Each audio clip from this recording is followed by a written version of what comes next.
¿Qué tal? Muy buenos días a todos los que nos acompañan. Soy Alberto Fierro, cónsul general de México en Boston,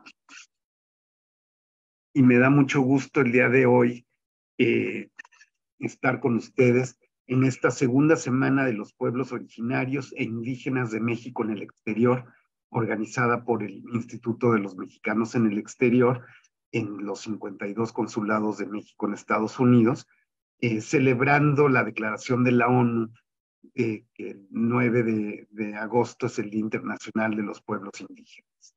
Y hoy, gracias al apoyo de la UNAM en Boston y a su director Javier Laguna, que nos acompaña aquí, tenemos hoy la presencia de el maestro Javier Cuétara Pried, que nos hablará sobre la situación de las lenguas indígenas en México. Muchas gracias a los dos Javieres por acompañarnos y por hacer posible esta presentación. Para todos los que nos siguen en Facebook, al Consulado de México en Boston. El maestro Cuétara es maestro en lingüística hispánica y licenciado en lengua y literaturas hispánicas, ambos por la UNAM.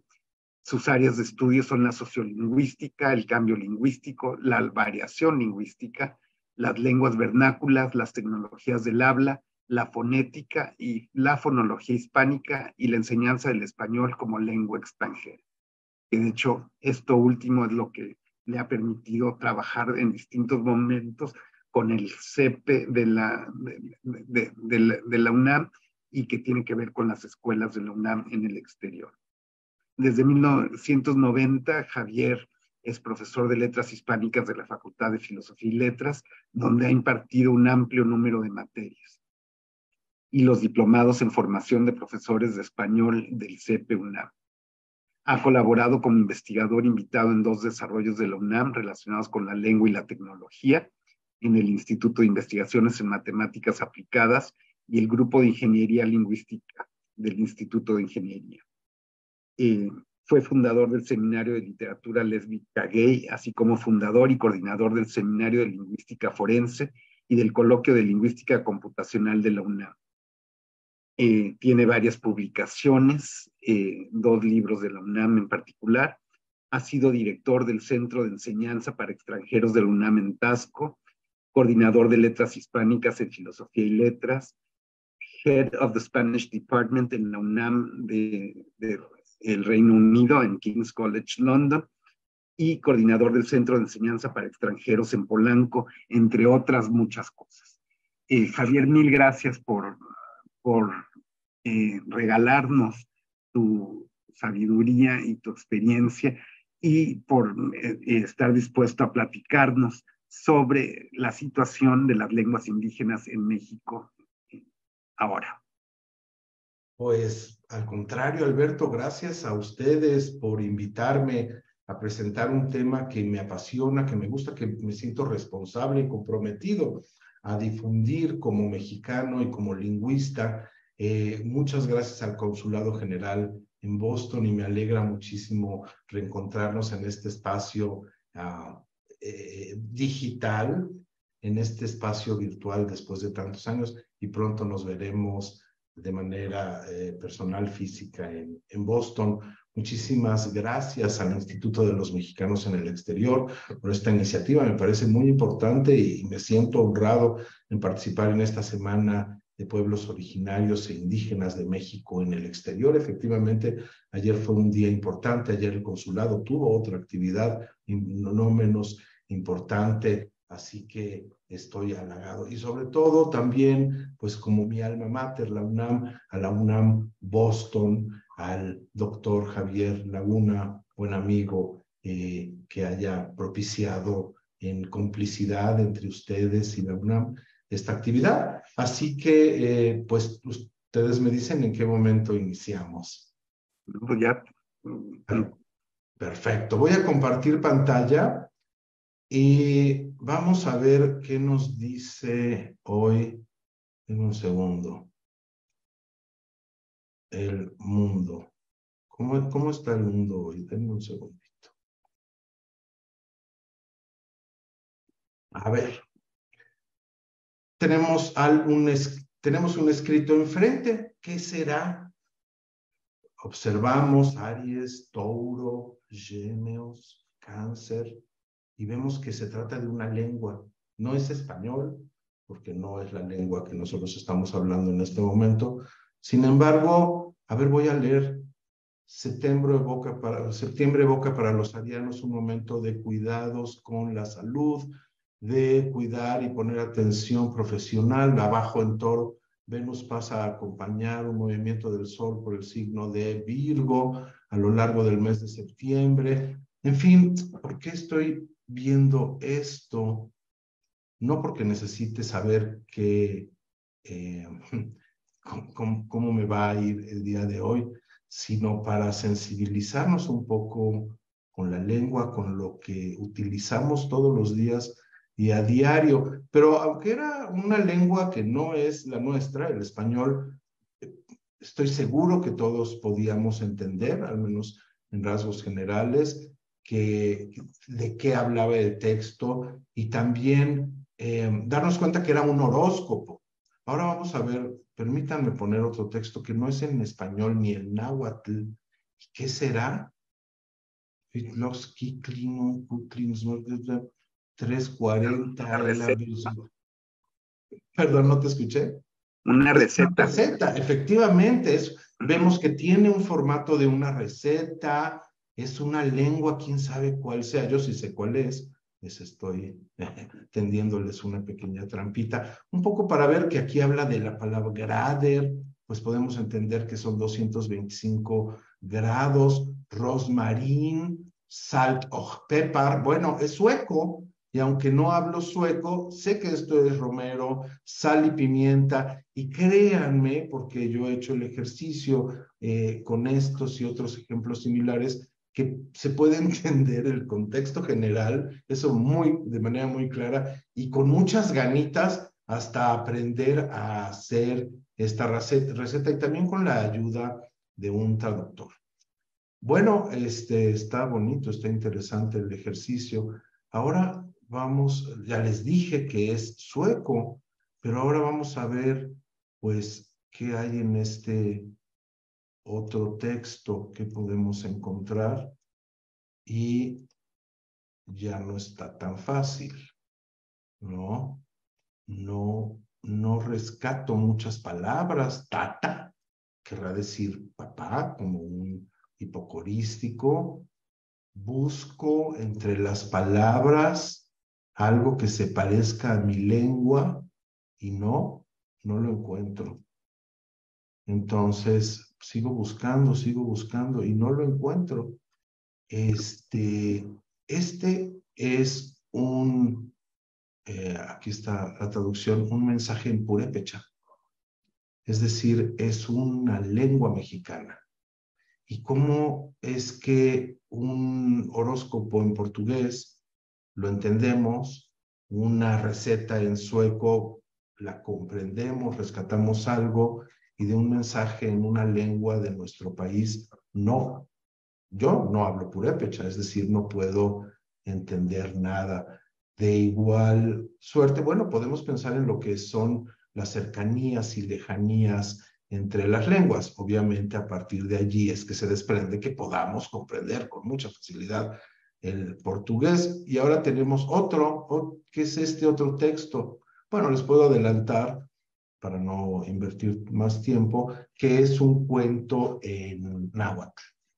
Aquí a lo mejor, puedo rescatar algunas palabras como pichón, que de hecho significa pichón.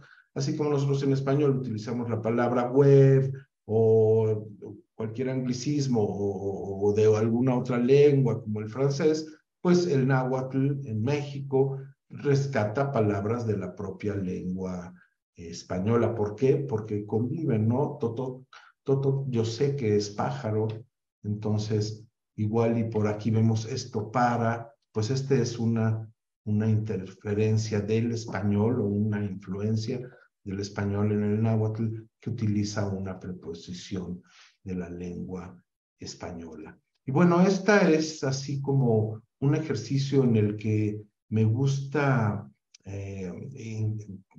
pues eso, presentar para comprender, para entender qué son las lenguas, cómo se mueven y qué ocurre. Terminé con el náhuatl en el español para iniciar esta presentación en la que vamos a ver qué ocurre en el día a día entre el español y el náhuatl. Bueno, yo me gustaría saber si la gente que nos está viendo y escuchando habla alguna lengua mexicana, lo cual no sería raro. Las lenguas mexicanas están muy, muy vivas.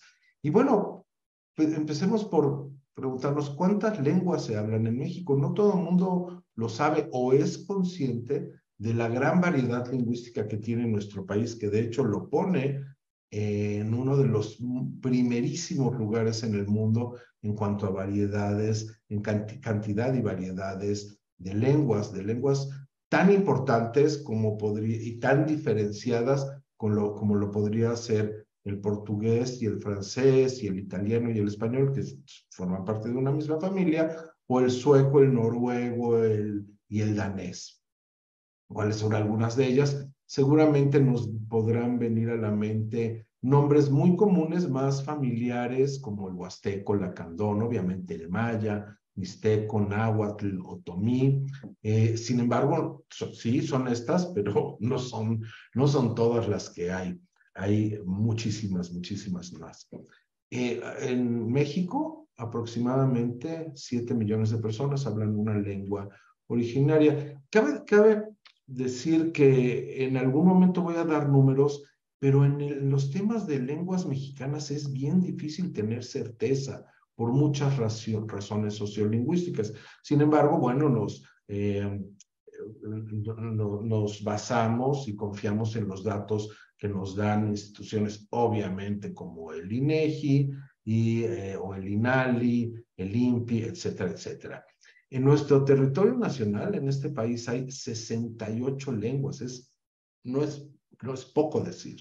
68 lenguas más una, que es el español. Es decir, de esas 69 lenguas, 68 son originarias y el español es una lengua europea que lleva 500 años en nuestro territorio nacional. Ahora, esas 68 lenguas tienen 364 variantes. Cuando hablamos de variantes lingüísticas, es como hablar, haciendo la analogía con el español, entre la diferencia que puede haber entre el español cubano y el español argentino. Es decir, tienen una misma estructura sintáctica, tienen los mismos componentes funcionales como lengua, pero tienen sus propias características, sus propios sonidos, sus propios fonemas, o el voceo, unos utilizarán tú, usted, vos. Eso es lo que genera variantes lingüísticas. Y además, otra cosa importante es familias lingüísticas. 11, nada más en México hay 11 familias lingüísticas, lo cual, una vez más, no es poco decir. Si pensamos que una familia lingüística sería la formada por lenguas germanas, por lenguas nórdicas o por lenguas latinas derivadas del latín. Y esta es la distribución, ¿no?, actual. Aunque no es nada más esto, todavía podría haber hablantes de náhuatl o de alguna otra familia lingüística o de alguna otra lengua en otro espacio del territorio nacional. ¿Por qué? Porque hay movimiento de gente, ¿no? Eso es algo natural. Ahora, el náhuatl como tal, la palabra lo que significa, el nombre de náhuatl significa lengua armoniosa, lengua bonita, que suena bien, que agrada al oído. Y bueno, pues voy a poner solamente unos ejemplos. Estos son los colores en náhuatl, ¿no? Xochitl, Paltic, Iztac, Xocolatl. Estamos reconociendo Camojpaltic. Y sí podemos reconocer que esto es flor, porque conocemos el nombre Xochitl, que esto es camote, Chichiltic. Y vamos a ver qué significan. Es muy bonito ver que los nombres en náhuatl, los nombres de los colores, tienen referentes a la naturaleza y muchos de ellos a comida. Entonces, el azul marino, se relaciona con el maíz azul. Es el nombre así, es lo mismo el nombre del color que del maíz, o este nombre se refiere al color o al jade como tal. Lo cual no es raro, ocurre en nuestro caso, en el caso de flor, pues nosotros tenemos naranja o anaranjado. Anaranjado deriva de naranja y se refiere al color y al referente de tal cual, ¿no? Esto también para recordar que las lenguas son cultura. En la lengua está inmersa la cultura, una identidad, todo un mundo y un universo. Ahora, ya vimos que son 68 lenguas y 364 variantes. El nombre es muy fácil de recordar porque 365 días tiene el año, pues menos uno, son 364 variantes. La que tiene mayor número de hablantes es el náhuatl. Eso es un hecho, como vimos, casi 7 millones de personas con base en los datos del 2020. Y después de la lengua española, es la más hablada en México. Tiene nada más el náhuatl, tiene 20 variantes dialectales que son inteligibles en mayor o menor medida. Antes de la conquista se encontraba principalmente en el altiplano central de lo que hoy es el territorio nacional. Sin embargo, tenía gran expansión. Antes de la conquista era una lengua franca, una koiné, donde en la zona que hoy es Michoacán se hablaría purépecha y en la zona de la península maya se hablarían lenguas mayances, pero el náhuatl era como una segunda lengua, un poco lo que ocurre en muchos países del mundo, si no es que en todos, que además de la lengua local se habla el inglés. Y bueno, el náhuatl, con base en esa expansión, hoy en día está presente en casi todos los estados del país. Aquí solamente se destacan los municipios que tienen un cierto número considerable de hablantes, de 1,000 a más de 20,000. Vemos los puntitos negros en la zona de Guerrero, en la zona huasteca, en la zona de Puebla, en la zona... Bueno, de hecho, en la Ciudad de México hay un muy buen número de hablantes de náhuatl. Esta zona fronteriza entre los estados de Veracruz, Oaxaca y Puebla. Pero fíjense qué interesante, en esta esquinita y en esta otra esquinita tenemos un buen número de hablantes de náhuatl. Y esto lo que nos está señalando es la migración y el flujo de personas. Es decir, cuando hay gente de Hispanoamérica que se va hacia los Estados Unidos, pues mucha de ella es gente que habla una lengua indígena, muchísimos. Bien, ya vimos los colores, ya vimos algunas cuestiones, ¿no? Con jade, chile, camote. Y hay que darnos cuenta de que los mexicanos día a día estamos en contacto con nuestras lenguas. Este personaje dice, mi nombre es Cuautli, vivo en Cholula. El fin de semana fuimos de excursión al Popocatépetl, llevamos itacate con guacamole, tamales con molito. Bueno, en toda esta conversación que hay entre palabras plenas, si las contamos las palabras plenas, va a haber el mismo número de palabras de léxico patrimonial de la lengua española que del náhuatl, ¿no? De la lengua española tenemos nombre, el verbo vivir, la frase fin de semana, el verbo ir, excursión, llevar, pero todas las demás son del náhuatl. Cuautli, Cholula, Popocatépetl, itacate, guacamole, tamales y mole. Son palabras que provienen del náhuatl. Es decir, día a día, sin ser quizás conscientes de ello, estamos en contacto. Ahora, ¿qué pasa con dos lenguas? Cuando están en contacto, una influye sobre la otra, pueden influir de manera similar o puede ser que una más que otra. Bueno, se ha dicho mucho, aquí pongo algunos autores del siglo pasado, unos se peleaban diciendo que hay gran influencia de lenguas indígenas, con un espíritu muy de romanticismo, y otros desdeñando esta influencia. Hoy en día las teorías actuales ya no se cuestionan si es mucha o es poca, pero dan por sentado que la hay. Y en efecto, la hay. ¿Y dónde se puede presentar? No nada más en el nivel léxico, que puede ser el más evidente, como la palabra Cholula o la palabra, lo que acabamos de ver, Popocatépetl, que reconocemos de inmediato como procedencia náhuatl, sino en otros niveles de análisis como en la pragmática. Continuamos. Vamos bien, Alberto. En cualquier momento puedes intervenir, participar, hacer un comentario, enriquecer la charla, o como dicen, señalar si vamos bien o nos regresamos. Vamos muy bien, Javier, gracias. Bueno, vamos a ver en qué niveles gramaticales se presenta la influencia, y es en todos. Sin embargo, en cada uno se presenta de manera distinta. A nivel fónico, a nivel de sonidos, se presenta solamente en el fonema tl, sh, Tzintzuntzan, Mixiote, Tlatelolco. En el nivel morfosintáctico, muy pocas estructuras. Aquí habría que trabajar más, estudiar más cómo se puede presentar. En el nivel que sin duda es más superficial, el más palpable en la lengua, como lo hemos visto y lo veremos inmediatamente después, es en el nivel léxico, en el de las palabras. Y en el nivel pragmático, pues es más sutil, pero mucho más productivo. Se puede presentar, por ejemplo, en la influencia de los diminutivos, en el español de México, que es muy, muy amplio, de un gran uso, cómo se presenta a partir de los reverenciales del náhuatl. De esto vamos a hablar en Boston, con más detalle, en un par de meses.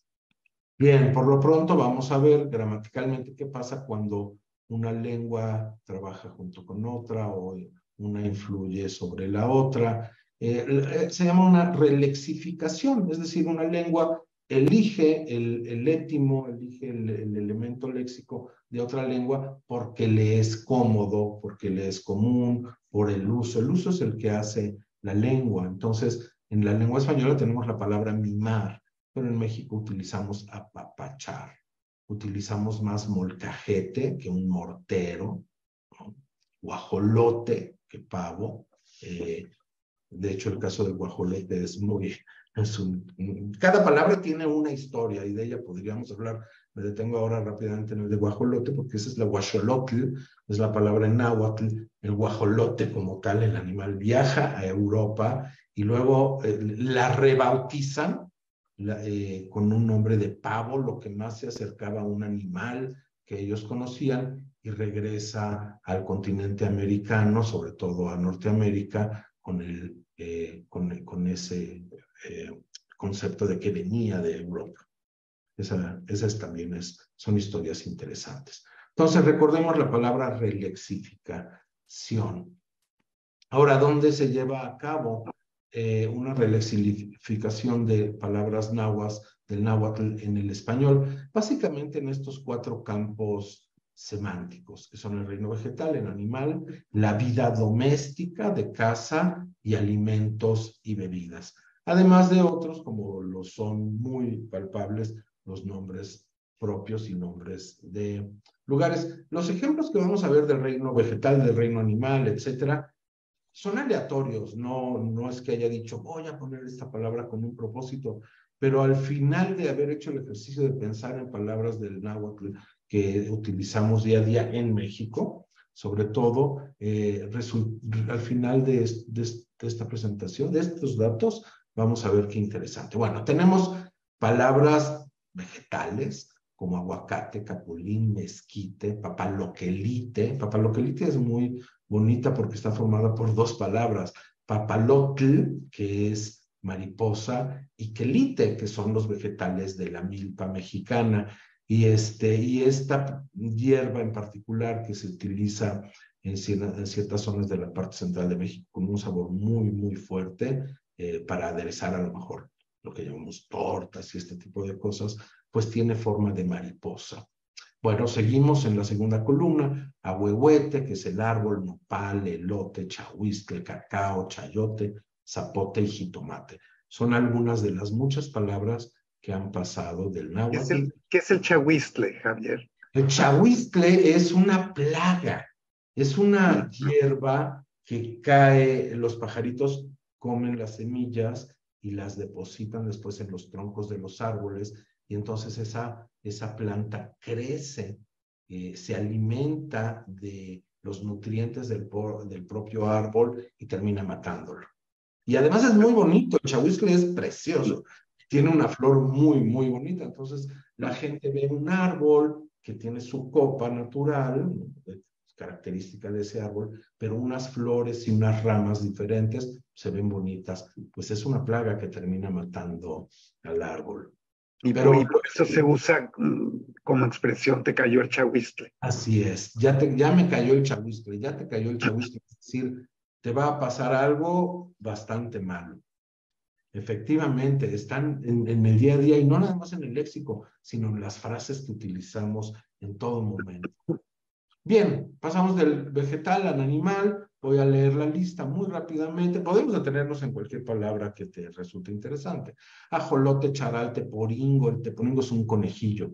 Tlacuache, guajolote, mapache, tecolote, quetzal, chapulín, chichicuilote, sopilote, xoloscuincle, el perro, escamol, ¿no? Algunas nos pueden parecer más familiares, otras no tanto. También hay que pensar cuál es la influencia del náhuatl en el español de México, y hay que pensar que es mucho más en el Valle Central, en la zona central, y se va expandiendo. Para especificar que hoy estamos hablando del náhuatl, pero lo mismo ocurre en la península de Yucatán. En el léxico del día a día van a utilizar palabras de procedencia maya. Y volviendo, por ejemplo, al ejemplo del cuento de Purépecha, en la zona de Michoacán, Purépecha, van a tener palabras locales. Es decir, esa es la influencia de las lenguas como una lengua, es un ser vivo y lo utilizan los seres vivos, pues va a estar supeditada a ese fenómeno social. Bueno, en seres de casa, este es el simbolito de casa: petate, comala, yate, chiquihuite, equipal, metate, molcajete, jícara, colote, guacal. Repito que esta lista fue muy aleatoria y de repente la cambio y le quito y voy pensando en diferentes elementos. Y de enseres de casa pasamos a alimentos y bebidas: atole, mole, pozole, huitlacoche, guacamole, michiote, chocolate. Sin embargo, chilpachole, seguimos, chile, tamal, totopo, tepache. Estamos viendo que dentro de estos alimentos y bebidas, muchos son, pues, vegetales, obviamente, provienen de vegetales o de animales. Y lo que encontramos, pues, es que al volver al reino vegetal, muchas de estas plantas son alimento. El aguacate es alimento, el capulín es alimento, el papaloquelite es alimento, el nopal se come, el elote, el cacao, y el jitomate, por supuesto. Y lo mismo ocurre con los animales. Comemos charales, se comen conejillos, según la región, por supuesto, chapulines. Nosotros no, pero en la México antiguo se comían los perros. El perro era pues un elemento de la cocina. Y en los enseres de casa nos encontramos muchos elementos de la cocina: el comal, el chiquihuite, el metate. ¿Y qué ocurre? Pues que la jícara, el guacal, esto nos hace pensar en la importancia de la alimentación y de la cocina en la vida diaria de nosotros los mexicanos, sobre todo los que hemos estado en el extranjero, los que viven en el extranjero. Siempre añoramos y en todo momento la comida. Estoy seguro que coincidiremos en esto. Llegamos a México, a nuestra casa, al lugar del origen de nuestros ancestros, y lo que queremos es comer la comida que comíamos, que nos enseñaron nuestros antepasados. Pues los propios topónimos son muy evidentes: Xochitl, Citlali, Tlaxcala, Cholula, ¿no? Nombres de ríos y montañas: Atoyac, Citlaltépetl, que además cada uno tiene un significado. Otros campos léxicos: apapachar, cuate, mitote. Cuate, que es amigo, viene de coatl, de serpiente. Coatl en náhuatl tiene dos significados: uno como serpiente y otro como gemelos. Entonces, tú eres mi cuate, tú eres mi hermano, tú eres mi gemelo. Y en este léxico variado, lo que encontramos también es la familia, la reunión, la fiesta, la convivencia: mitote, papalote, cosas muy festivas: tapanco, piocha, tapatío. En fin, Esto es interesante verlo, reconocerlo. Ahora vamos a ver esto es en la vida diaria. ¿Qué ocurre con la gramática? Bueno, en los diccionarios de las gramáticas formales de la lengua española aceptan ya como palabras bastante expandidas alrededor de 200 préstamos del náhuatl al español. Aquí están algunos, repito, en todos he hecho selección, pero quedan algunos interesantes como canica, chamagoso. Obviamente palabras como chipotle o coyote son muy, muy conocidas. Elote. Pero aquí hay algo muy interesante. En este grupo de palabras hay una palabra del náhuatl que no usamos en México, pero que sí se utiliza en el español de España principalmente, y es tiza, que viene de tizatl, es una palabra náhuatl, y es el yeso con el que ya no se usan mucho hoy en día los gises, con los que se escribía en el pizarrón, todavía existen, pero no se usan tanto, ahora se usan los marcadores, los plumones, pero esta es una palabra interesante y nos da cuenta de cómo las palabras tienen eso, tienen una vida, van cobrando vida, los usuarios las van utilizando porque les gustan, les son fáciles, les son prácticas, les son útiles, o no, dejamos de utilizarlas porque dejan de ser útiles, dejan de ser prácticas, dejan de gustarnos o vienen palabras nuevas a sustituirlas. Eso es perfectamente normal y eso es lo que genera que se creen las lenguas. Y hay eso, competencia de palabras, porque yo puedo, quienes nos están escuchando son de muchos lugares, provienen de muchos lugares, no solo de México, sino de otros países hispanohablantes, seguramente de muchos lugares de la República Mexicana, y podrán decir, esta palabra yo no la conozco, ¿qué significa esto? No la reconozco, y otras sí, mucho, porque repito, es la vida diaria de las palabras. Luego, puede ocurrir, como vimos en la relexificación, que la palabra de la lengua española o de la lengua náhuatl se sustituya, ¿no? Entonces, se utiliza más comida o lunch que itacate, más babosa que tlaconete. Ya muchos jóvenes no saben qué es un colote, o sí, según la región, o un aguate, un cajete, un teponashtle. Utilizamos en cierta manera palabras de la lengua española. Y ahora quiero detener a todo esto, es en realidad bastante bonito y suena bien. Sin embargo, vamos a hablar un poco de la realidad y seguramente los datos que voy a presentar, muchos ya los conocen, denme un segundito, pero no está de más recordarlos y reflexionar. Y quiero presentar datos, son muchos números, pero nos vamos a detener en datos interesantes de las 68 lenguas vernáculas de México. Y me permití marcar con marcador de colores en el archivo, pues lenguas que están en franca crisis y riesgo de extinguirse.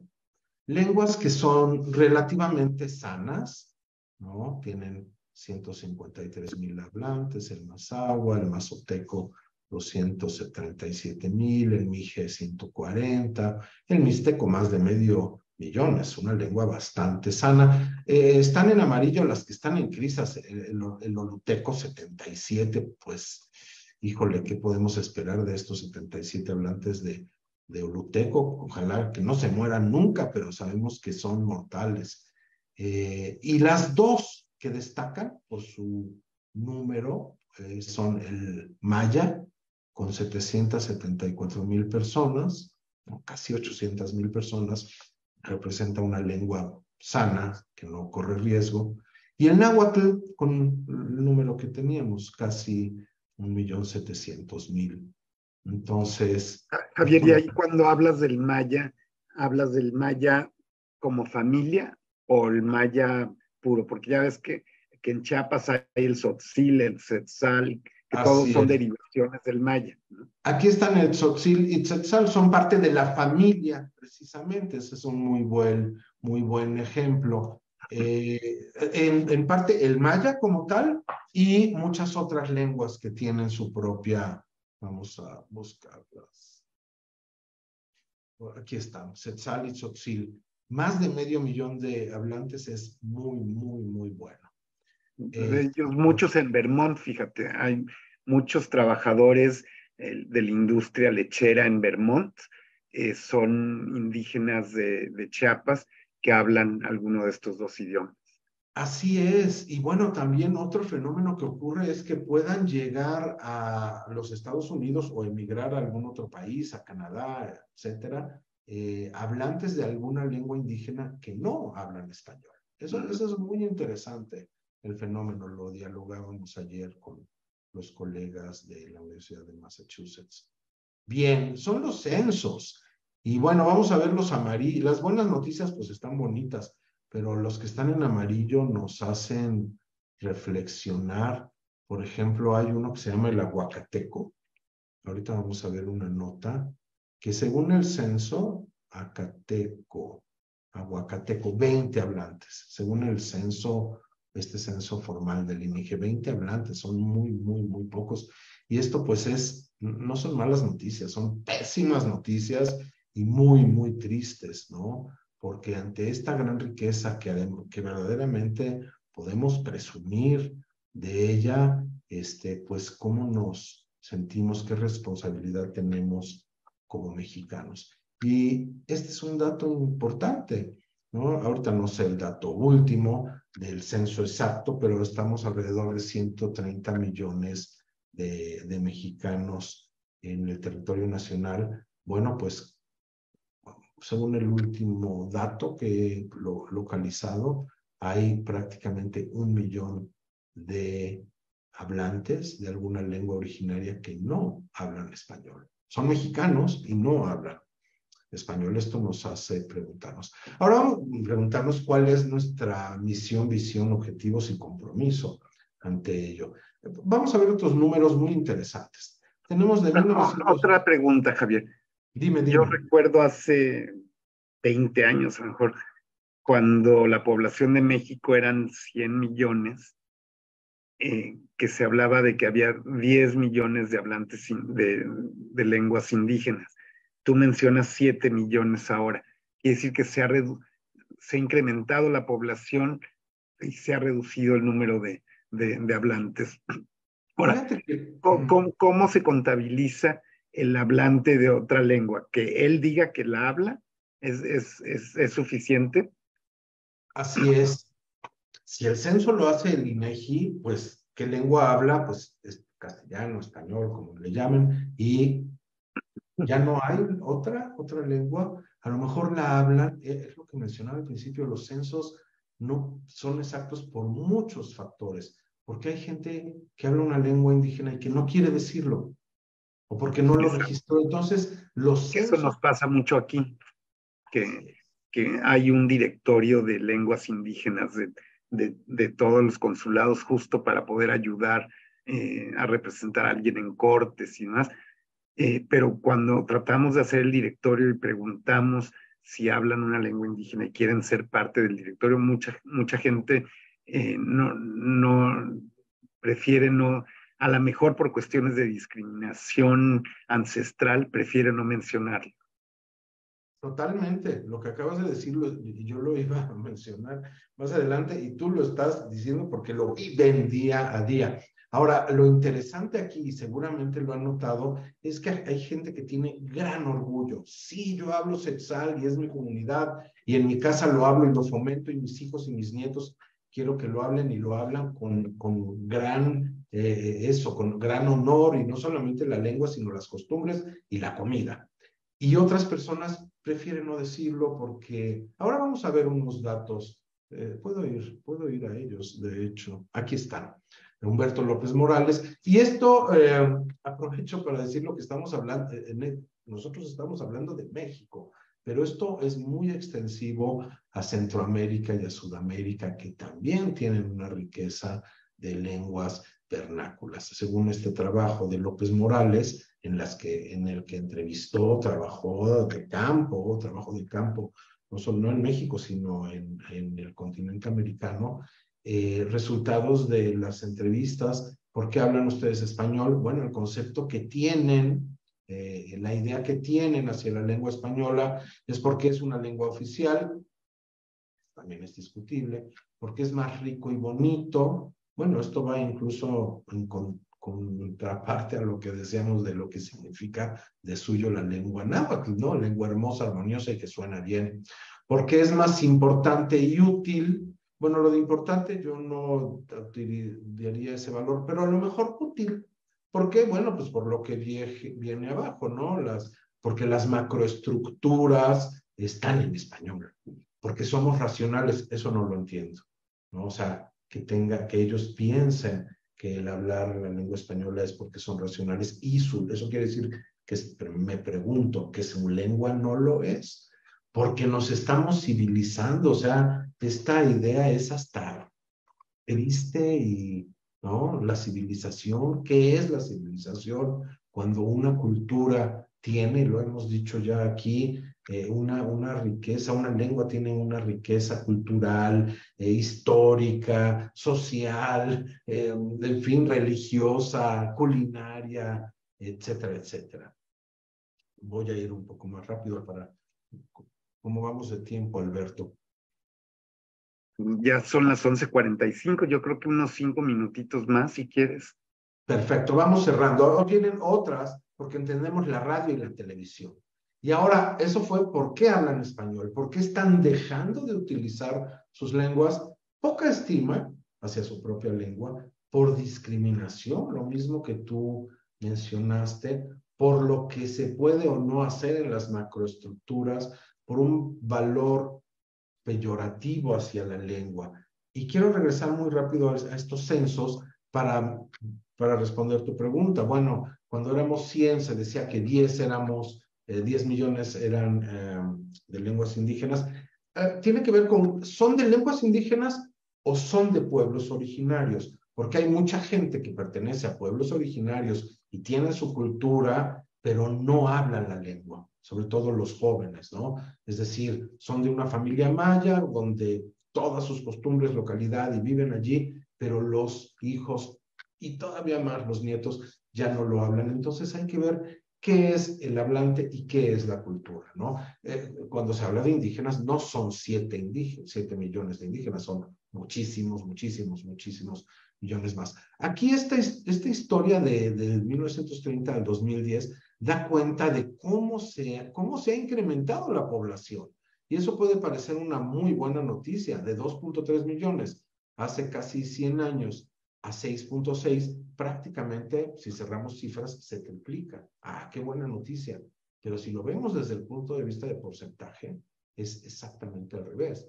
En 1930 el 16% de la población hablaba una lengua indígena y hoy es el 6.5, casi una tercera parte. Entonces, esto da cuenta de que a nivel absoluto de números de seres humanos, la población va creciendo, pero porcentualmente van dejando de hablar la lengua. Y tiene que ver mucho, yo creo, también con las políticas del Estado en relación al fomento de las lenguas indígenas, ¿no? Que aunque hace años ya hay educación bilingüe en muchas comunidades indígenas, es bilingüe, no sigue el español, sigue siendo la lengua que se fuerza a todas las comunidades independientemente de la segunda lengua que tenga. ¿No es así? Totalmente, totalmente, ¿no? O sea, y hay labores que sí se llevan a cabo y labores importantes, pero yo creo que hay mucho más por hacer. Ahora, el interés de hacer esta plática, de dialogar, de difundir, es eso, crear conciencia, crear orgullo nacional, si eres hablante o no, o quieres aprender una lengua, porque se dan clases de lenguas extranjeras. Ya vamos cerrando para no robar más tiempo. Y aquí hay, bueno, el caso, ¿se acuerdan que en el censo aparecía 20 personas hablan el ayapaneco? Y aquí esto fue noticia hace algunos años en el que decían, y el ayapaneco es una lengua que solo hablan 2 personas, pero no se hablan entre sí, ¿no? O sea, Es una película muy bonita, ¿no? exacto. Hay Y una película sobre la así, historia de estas dos personas, no me acuerdo cómo así, se llama. así es, hay un documental que se encuentra, se puede ver fácilmente en internet. Y bueno, no nada más es noticia de animal político o medios locales, sino sale en The Guardian, ¿no? O sea, no es poca cosa. Claro, qué bueno que mencionas lo del documental, la película, porque ahí viene todo el trasfondo. Y es muy interesante. Al final resultó que no eran dos personas y que había sido un pleito entre compadres y que intervino toda la población, etcétera, etcétera, etcétera. Pero esto es lo que ocurre. Y también hay que pensar que fue motivo de noticia en The Guardian y de un documental y una película, una noticia de este tipo. ¿Por qué? ¿Por qué nada más cuando hay algo amarillista que hablar y no cuando hay algo de gran valor histórico y cultural por presentar? Y bueno, termino nada más poniendo aquí un bellísimo poema del doctor Miguel León Portilla, Cuando muere una lengua. Y cuando muere una lengua, las cosas divinas, estrellas, sol y luna, las cosas humanas, pensar y sentir ya no se reflejan en ese espejo. Y va haciendo esta reflexión sobre todo lo que es la cultura de una lengua. Al perderse, la humanidad se empobrece, como es el último verso. Y con esto termino, Alberto. Dejo de compartir. Muchísimas gracias, Javier. Qué completa eh, explicación sobre la realidad de las lenguas vernáculas, de las lenguas indígenas en México. Nos pregunta alguien si existen algunos programas para preservar estas lenguas. Muchos, no son suficientes lo que acabamos de mencionar, pero sí existen. Afortunadamente, pues hay instituciones que trabajan mucho y fuerte y de manera seria por las lenguas indígenas. En general, no solo por las lenguas, sino por las culturas, las comunidades indígenas. Menciono a universidades e instituciones de investigación y académicas tan importantes como el Instituto Nacional de Antropología e Historia, por supuesto, la UNAM a través de varios de sus institutos, como el Instituto de Investigaciones Filológicas, el de Investigaciones Antropológicas, está también la Escuela Nacional de Antropología e Historia, y otras instituciones gubernamentales que hacen un muy buen trabajo. Sí lo Sí, hay. pues el INALI ha estado haciendo mucho. Sí recuerdo hace probablemente 40 años, eh, apenas empezaba, de hecho, el Instituto Lingüístico de Verano, que era una institución americana de misioneros que empezaron a traducir las Biblias en los distintos idiomas eh, eh, indígenas, que después sí ha habido toda una política de Estado de protección y de preservación. El mismo Instituto de los Mexicanos en el Exterior ahora, bueno, eh, toma muy en cuenta esto. Y los consulados ahora tenemos, que es importante que lo sepan todos, la posibilidad de atender a mucha de nuestra población en Estados Unidos en lenguas indígenas. Ya se puede hablar al teléfono de mi consulado y se conectan con traductores, por ahora del maya, del mixteco y del náhuatl. Sí, en Ahora, situaciones que sería como... muy interesante conocer, que yo ahí sí no he visto números de cuántos de los 11 millones de nacidos en México, en Estados Unidos, cuántos de ellos hablan lenguas indígenas y cuántos, o sea, sí sé de comunidades en Minnesota, en California, en Texas, que igual tienen como dices tú, la lengua no es solo la lengua, es también su cultura. Entonces tienen a los chinelos, tienen a la guelaguetza, se han traído tal cual las manifestaciones culturales de sus pueblos, y ojalá y que se hayan traído la lengua. Y ahí sería muy interesante tener investigaciones sobre si existen grupos que pasan directamente de una lengua indígena al inglés sin pasar por el español, aunque tengo la impresión de que la gran mayoría de los hablantes de lengua indígenas de México hablan algo de español. No todos los que yo he podido ver, por ejemplo, cuando era cónsul en Orlando, en Tampa, había muchísimos tzotziles y a veces les costaba trabajo llenar, escribir en español, pero sí medio nos podíamos comunicar, aunque luego logramos tener eh, eh, traductores que lo hacían mucho más sencillo.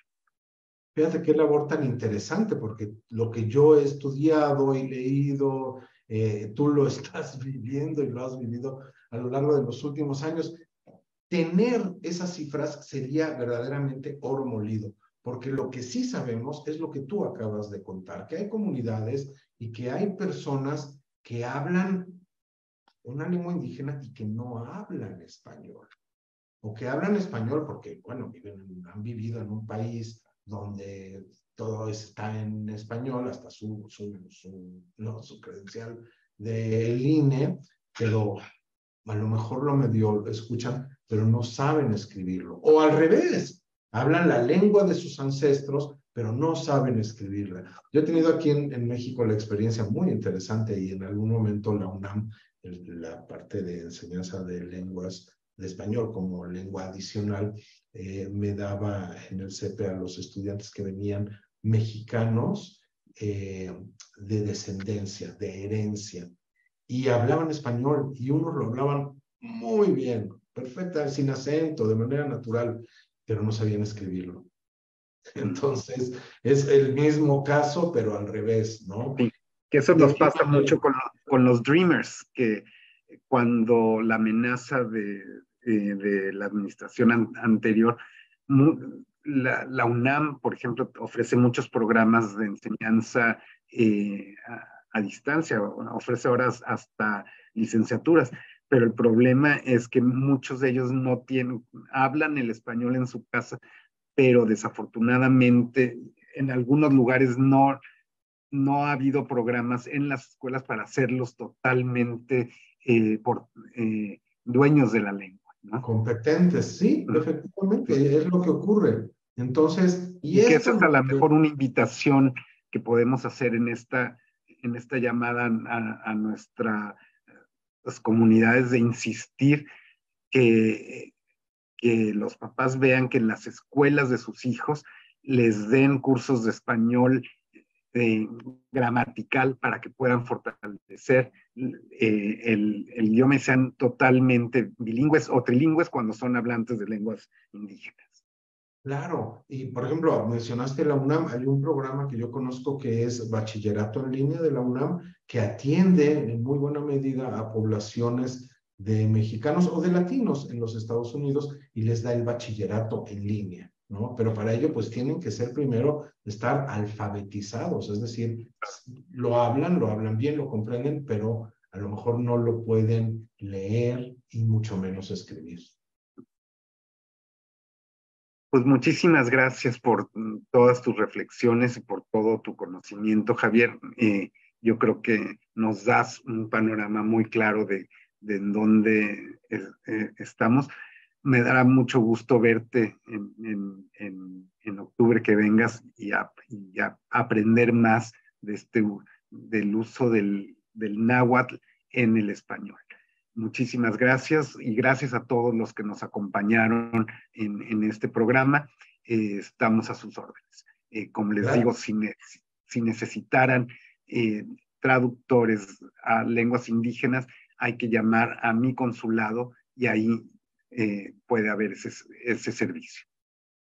Gracias a ti y saludos desde Ciudad Universitaria en la Ciudad de México.